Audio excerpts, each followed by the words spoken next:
Welcome, Ryan, to the Wholesome Crypto podcast. Thank you so much for joining me here today. Thank you, Rudy, for having me. Of course.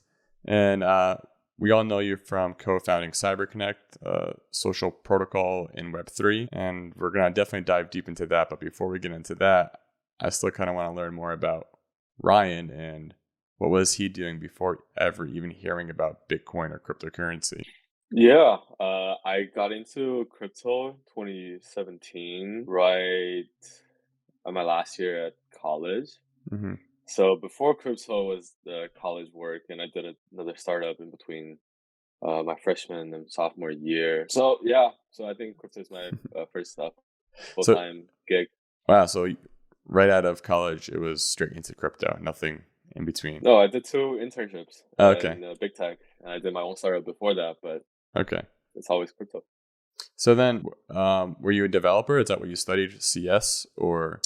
Yeah, I did my CS, which was double ENCS at Berkeley. Nice. That's where I learned some of the Bitcoin stuff, doing some hackathons, playing around with Coinbase APIs back in 2014, and then kind of got me into learning a little bit more in 2017, early 2017. Played around with all different exchanges, played around with other back then with some weird shitcoin that no longer exists, I would assume. But yeah, that's how I got in. Nice. And you always had that entrepreneurial spirit, I guess, right? From the companies you've started, because I know you've co-founded SketchMe, DLive, and others. So was that something that ran in your family, this trying to start companies, or was that kind of just something that you had in you? It was never in the family. Yeah, my parents always wanted me to be a doctor. Didn't turn out their way. I Yeah, I think it's when I was in high school, around high school time, I was just like super into coding. Hmm. I did a lot of iOS apps when iOS was cool, like when iOS was it 7 or like 6? It just came out like it was super cool. People were just building iOS apps. And I did a bunch of those in high school, and then that's where it got me to co-found SketchMe, which is a social app which I mainly focus on building the iOS app. And it was a social app that's similar to Snapchat. We launched Hmm. in Berkeley and Stanford my first year at college. Yeah, so that's like everything from that on is always building startups. Nice. And it seems like you have a knack for social platforms or social companies. So what is it about that type of industry that intrigues you? Yeah, I think there are a couple aspects to it. Well, first of all, I've definitely genuinely feel the connection as being very supportive. Like my connection to the folks around me, my friends, my families are always super supportive. Those are always what I cherish. And starting from, I got to know a lot of great friends just from like Twitter back in very early days. So I don't know. It just happened to be that I'm always building in the social area. Want to improve on what we're using, right? Like Hmm. we kind of we're always stuck with those like a handful of social apps. Cause I came from China as well, so we have like I have a more than a handful, probably like 2 or 3 more apps than people are exposed in the U.S. But Yeah. it's still the handful of apps that's been around forever, and you just like I just never post stuff almost anymore. But I remember I used to be so much more active just Mhm. because of the community that we have, because of all the different tools that we have. So I think it's just along the way, I wanted to bring some of that back and just have those like genuine, real connection with folks that you found in real life, and make them really accessible in different applications.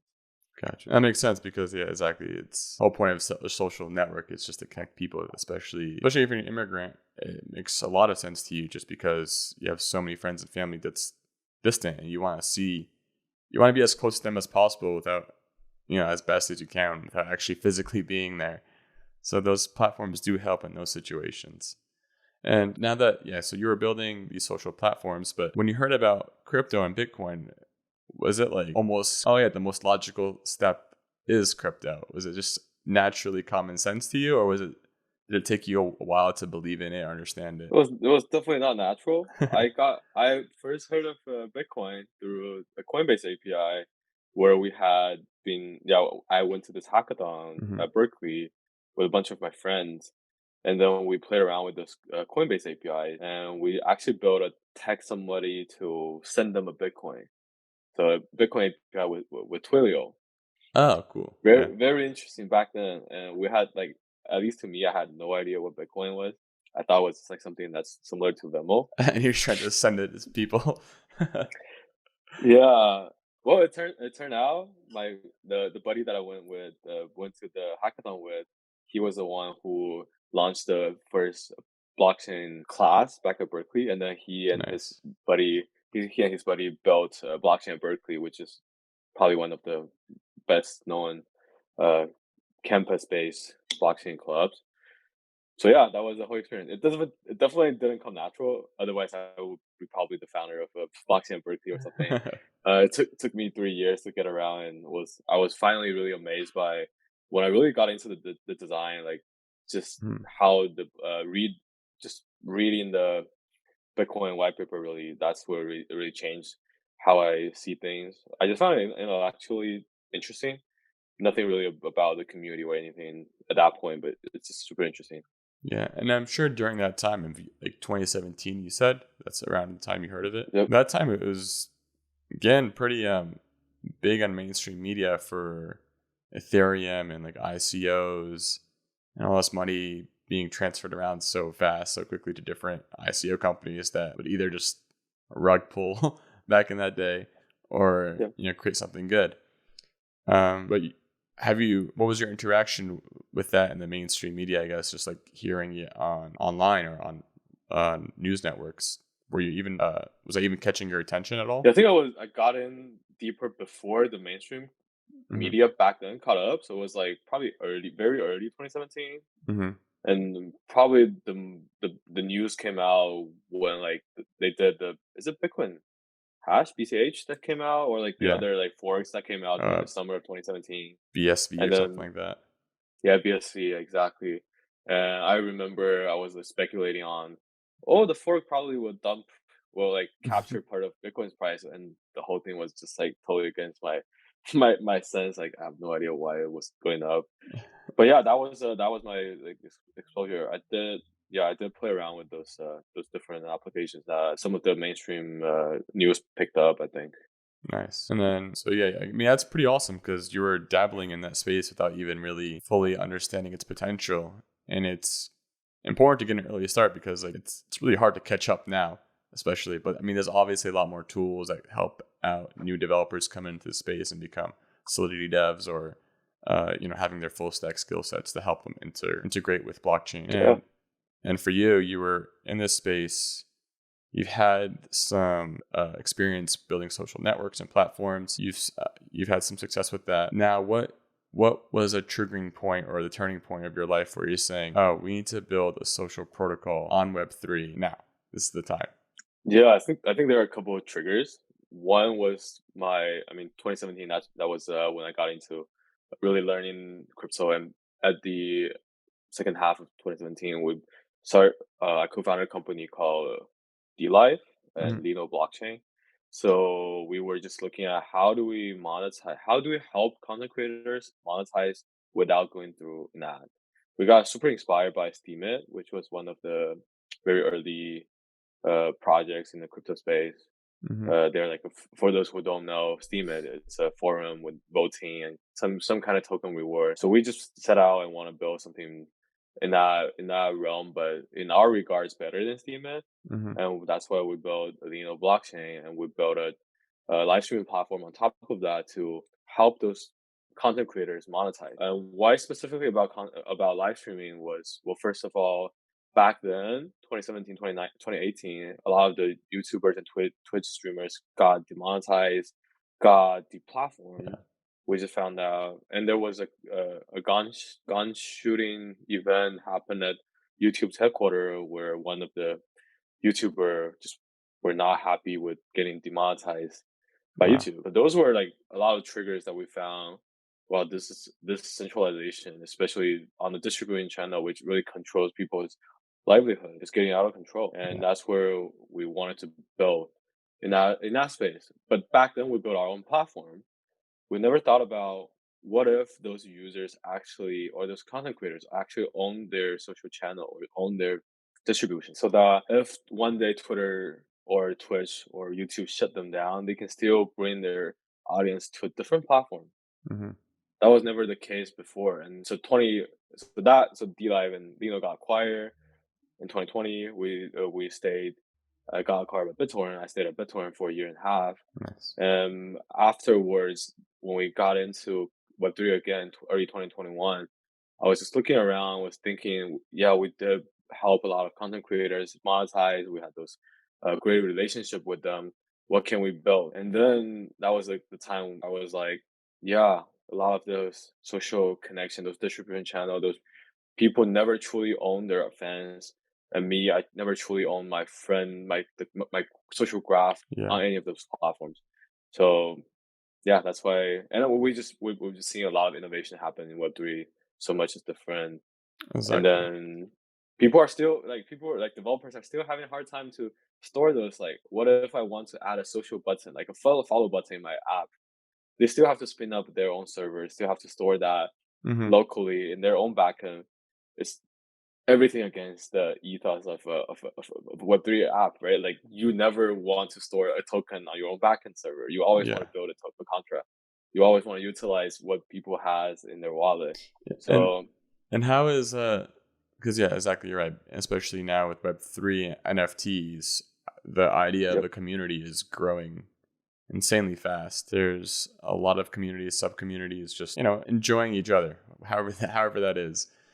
And and CyberConnect is building a way where any community can talk with any community, and any blockchain on any community can talk with each other. And how is the tech working behind the scenes to enable those actions? Yeah. So to explain the tag, I think we have to first talk about what are the design decisions that we made. So Yeah. we want to make sure that those social connections are truly owned by the users. When I say own, it's that piece of data should live in the control, in the governance of the users, instead of live under Facebook or Twitter, right? Hmm. Like, me following Rudy you on Twitter doesn't mean that I actually own that data. Like, Twitter can one day take away my account, or they can take away my following, or they can just like add whatever they want me to follow. I can be I could be actually following like Yeah. tens of thousands of users. Those actions are never authorized by myself, and that piece of data was never representative of me authorizing such an action. So first of all, we want to make sure that those data are self-sovereign, actually owned by user, and then we want to make sure that those data are portable and also blockchain agnostic. So it doesn't have to be living on one blockchain, Yeah. because Exactly. I think we're approaching a world where really activities will happen on different blockchains depending on what type of stuff you might want to engage in. So we want to be blockchain agnostic and be compatible with all of them. So that kind of leads to the architecture design. So everything behind the scene about CyberConnect, everything that user like when a user click a follow button that's powered by CyberConnect, user actually sign that piece of data with their own controlled private key, put that data on Ceramic and IPFS. So that data lives in the not on chain, but always verifiable and available data source, Hmm. which is super cost efficient. And also with Ceramic and IPFS, that data is also composable with other data. Yeah. So that's the basic design of CyberConnect on the user owned social graph module part. We do have another part I can dig in more, but I can give a brief example. The other part is the social data network, which we index all different data sources, like my owning of a DAO token or my owning of such an NFT that puts me into a group of users, giving me that implicit connection with others. We index them and we put them into a giant graph and do really interesting recommendation for the developers. Like, developers can ask, give me when a user signs up, give me all the users that might just relate to this guy because Yeah. they hold a same NFT or because we went to the same POAP event before. Give those smart recommendations. That's the other part of the CyberConnect protocol. So now, if someone's living on Solana or Algorand or something like that, and I'm living on Ethereum, if there's two if there's a web application, Web3 application where it's another social network, I'll be able to see who the person like on a Solana network is following. And if I follow them, I can see who they're following and what networks they live on, and kind of get understanding that, oh, this person has a huge community base that lives in Algorand, but they mainly use Solana and they have some friends on Ethereum. Yeah, that's exactly what we might be seeing down the road, right? People have different activity and different preferences for within blockchain. That's awesome, and that's definitely needed. And I've seen a lot of that, I think, start coming up. I know, yeah, CyberConnect is building this, and I think there are some competitors, and I kind of want to know, how are you setting yourself different from any competition that might be coming up? Yeah, as I said, like the two approach that we did, like the two design decisions that we made in the Yeah. first place. Well, first of all, being self-sovereign, which pretty much means it has to live on somewhere that's cryptographically protected. Mm-hmm. And then on the second is blockchain agnostic, right? So we don't want to build our own layer one, which is what some other protocols might be doing. Mm-hmm. So we don't build our own layer one blockchain, and then we don't want to be specifically living on top of one blockchain in terms of being their smart contract. So that kind of differentiates us from some of the smart contract based approach. Gotcha. And yeah, I mean, it's awesome. And I know you've been living in this space now for some time and working in it almost exclusively. How are you enjoying it so far? I mean, it's different than a traditional job. It's not, there's no on and off time for crypto. It's always running, it's always on. There's always someone somewhere in the world asking you something. So, on the side of crypto, how are you enjoying your day? How are you keeping yourself sane? Or is crypto the most sane thing for you? Like, for personally, because I need some downtime from crypto. I need some other extracurricular activities, just reading or hobbies or playing guitar, something else sometimes. How do you keep yourself busy outside of crypto? Yeah, I think that's a good question you should ask like every founder. I try to give them some time to reflect on what have been done in this industry, right? Like Yeah. people are getting really really into, and I have been really into I've been in this rabbit hole for 5 years now, almost always on. But I think something that kept me sane was like I'm married, I have a wife, we have a dog. We Congrats. like to take those. Thank you. We do like to take those downtimes, if especially especially Yeah. I genuinely don't work on Saturday. If I have the choice, I would love to take a day off and just go out with my wife, and hopefully that works out in the long run. But currently, like some of the Saturdays are also the same time as some crypto events, which Yeah, is exactly. kind of taking out those Saturdays. It's tough. It totally is tough because, like, yeah, so like there is no weekend for crypto. It's always going, and I mean, it's like with anything new. It's exciting. It's fun. There's millions of people getting on top of it, so a lot of energy in the space, fast. And I think it's gonna take some time for it to feel normal, because I don't think it's. I mean, maybe for you, it's almost normal because it's all, again, like it's how you've been working for a while now, but. And it's still hard to like digest, even if it feels normal. But say if you never, crypto never interested you or you never got your engines going, what would you be doing other than working in the crypto industry? How would you see yourself today if you never fell in love with the blockchain? Well, maybe I'll be working. I think I would still probably be a founder somewhere else. Mm-hmm.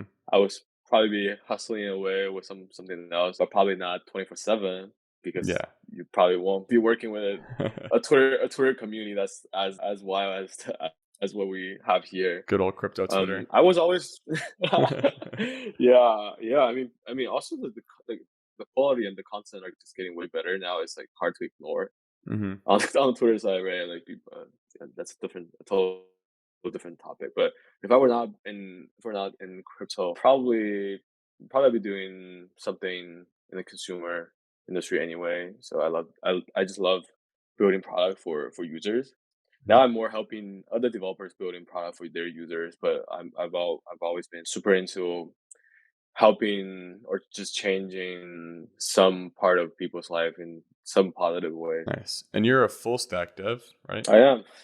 What do you enjoy more? Front end, back end, Not gonna architect? lie, I mean, I'm really bad at front end. I cannot do CSS. That's if just me. I just cannot do CSS. if someone gives you a picture or a diagram, make me this and make it look like this, you probably could make that happen. It's the design portion, or is it? Maybe not anymore. I might be able to do that when my because the last company I did with my co-founder, it was the two of us. I was the only one who can code. So basically, I just had to learn everything front and back end. I did as you said, like somebody gave me a diagram, figure out how to make it work, do a bunch of CSS magic, which I Yeah. wish I never learned, and I just don't know any of them now. So I don't think I can I don't so if they give me a diagram, probably I just give them something back that's like that does not look anything at all. But with all the data there, maybe that's something I can do. I mean, exactly, because I'm definitely more of a. I mean, I'm not a developer by like any means in terms of like intermediary. I'm pretty novice, but I mean, I've always enjoyed more of the back end of things just because it seemed more straightforward. Even though technically, if I look at front end development, it's visually appealing. Like you make something, you visually see it immediately, which I don't know. I guess that was never for me, but yeah, I can definitely feel you on that one. Yeah, I started out as an iOS developer, right? So Mhm. and I worked at Instagram as their iOS developer, which was like right like I did write those some of the front end stuff, especially around the stories and stuff. It was fun, but then I don't know. I think back end, especially the infrastructure, really captured me. Yeah. So dragged me away. So now that again you're in this space, you've seen a lot, you've heard a lot, spoke to a lot of different people. What's a crypto pet peeve that you have? What's a what's a pet peeve? So a pet peeve meaning like something that slightly irritates you about the industry or you wish you can change. So I go for my example. Pet peeve for me is how much people talk about cryptocurrency in terms of its monetary fiat value. I mean, obviously it's great. Everybody wants to make money. It's a good trading asset, but I see the potential a lot larger potential than just making higher fiat number. Because the end goal for me, it's going to replace fiat. It's not going to be, oh, it's $4,000 for Ethereum. No, it's going to be one Ethereum is one Ethereum, one Bitcoin is one Bitcoin. And we're going to start speaking in, let me buy that coffee for half, not Ethereum or like one sat, I don't know, whatever it is. But like for me, it's more of like, I really love the tech. I love the communities, love the people behind it.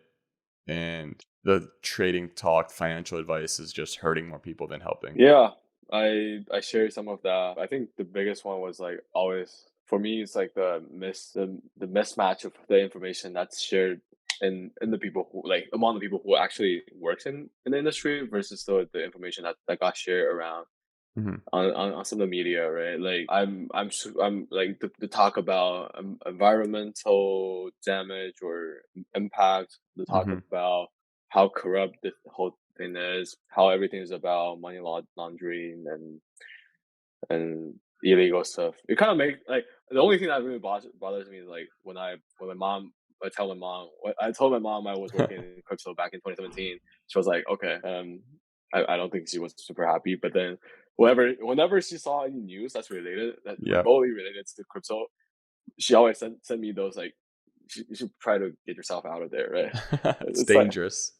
yeah, and I was telling her like those are not what you see from the inside, and even if they were like not related to me at all. And also, it's super Exactly. hard to hire people. And back in 2017, it's even harder. Like people Hmm. like now we have this better Web3. Back then it was only blockchain and crypto, and both of them are just pretty much banned words. Like people just don't talk about them if they're legit. So if a legit developer, they won't talk to you about crypto or blockchain. They're kind of avoiding those two words. But Web3 makes everything a lot cooler. So I guess that's the benefit of being in this industry. Like this industry really growing out more than what it started with. Exactly. And that's a really common thing I hear too, is just money laundering, buying drugs online. It's like, I mean, you can do that with cash. You can do that with anything, really. If you can buy drugs with a boat if you really wanted to. So I don't know. It was never a good enough argument in my case. So yeah, I definitely agree with you too. So right now, yeah, you guys are working on CyberConnect. And how is that currently going in terms of roadmap? How are you stationed right now? How is development going? How is your team feeling? How's your community feeling? And how do you expect what do you see for yourselves in the near future? Yeah, I think that's a great question. We should definitely think more as well. Hmm. I put in a lot of time thinking about what are the general roadmaps for ourselves and what are the general trends coming up. Not because I care about the trends, but really a It's lot of those important. movements I mean, those movements happen in a community driven way. So you have to have those ideology, or I mean, NFT didn't catch up until really recently. And I definitely misjudged it back in 2017. So we want to be like social. We kind of feel like it's a very early day of what NFT looked like when CryptoKitty was just launched. I remember Hopefully that's that. the case. I look at crypto kitties. I'm like, why? Okay, gonna breed them to make different crypto kitties. I mean, it's cool. It's fun. I always like appreciate fun little projects on blockchain. Like, oh, look what we can build. But again, it goes back to the value of it. I'm like, what? Uh, Why?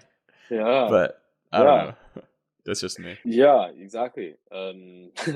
So I at least I kind of think we are at that stage of all the social and Web3 related stuff. So it's definitely early. We want to be there with everyone who's building in there. So Hmm. that's where the whole the whole mission and the whole roadmap for us is really helping onboard the next generation of all the developers, and through them onboard, because everybody will have their mission of onboarding another millions of billions of users into Web3.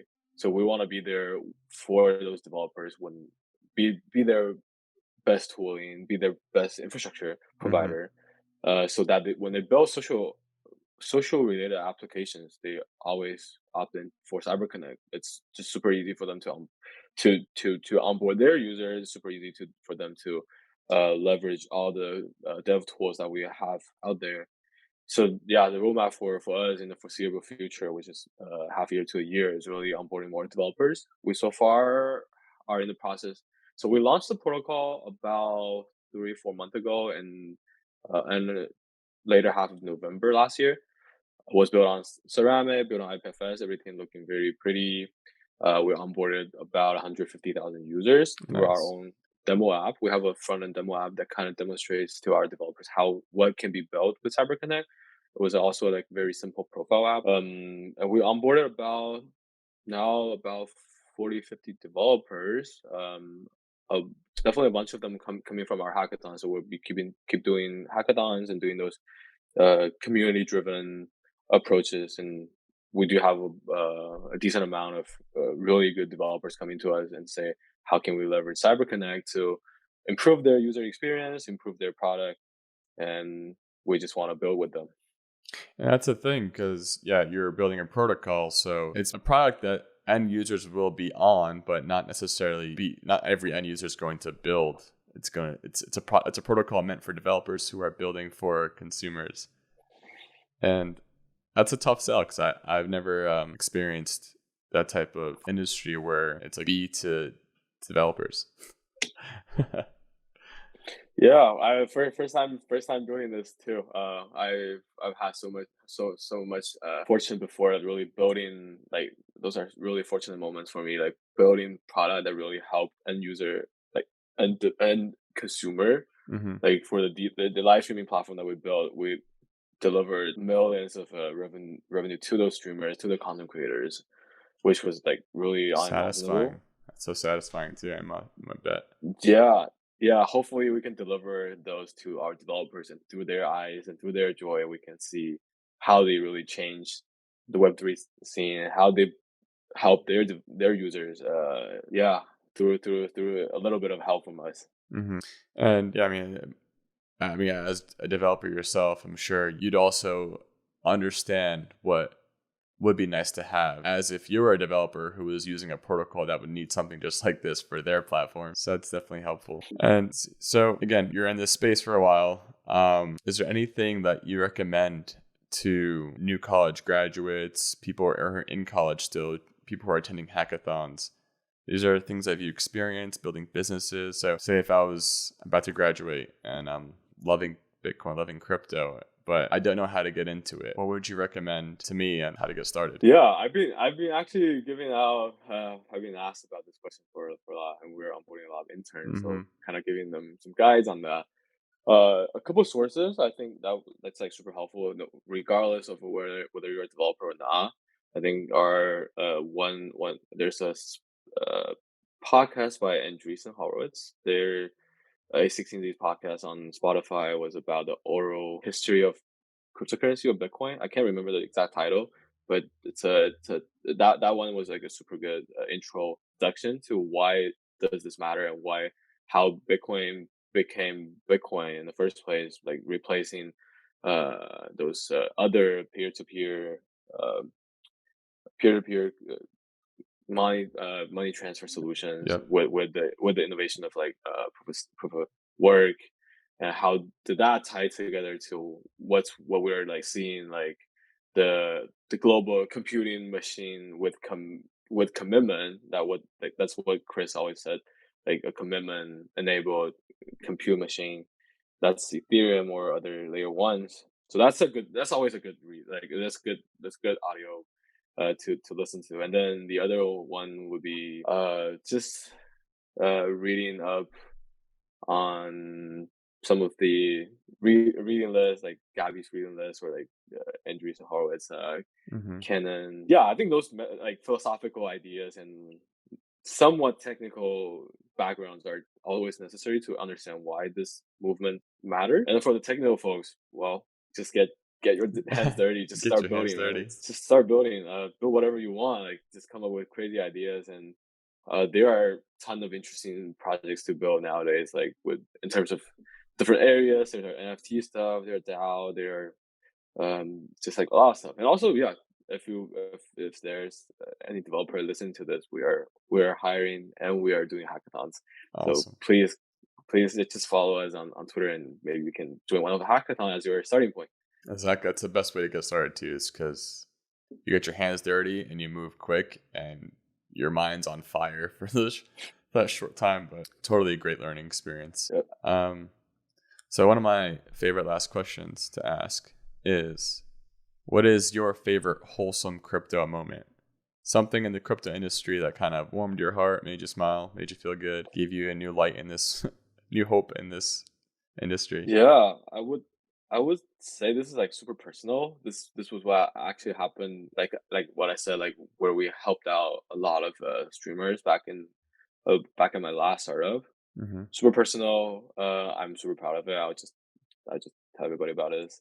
So back DLive and Lino, what we started out was really trying to help people monetize, right? People are not getting enough monetization from YouTube or from signing up Twitch. Like you can start your Twitch stream, but you are not getting monetized enough. You're Yeah. 70% of the donations are taken away. Almost around 70% are taken Oh, away. wow. Anyway, I didn't know that.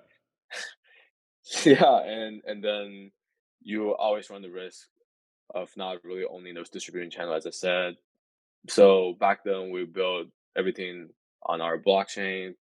We built out this decentralized live streaming platform. And one thing that just came to me was there were people, we supported a lot of those people. There was one uh, guy from, I can't remember which country was he from, but he was just experiencing a brain tumor. He just Wow. had the surgery done, and the whole cost is covered by all the earning he got from DLive, from our platform.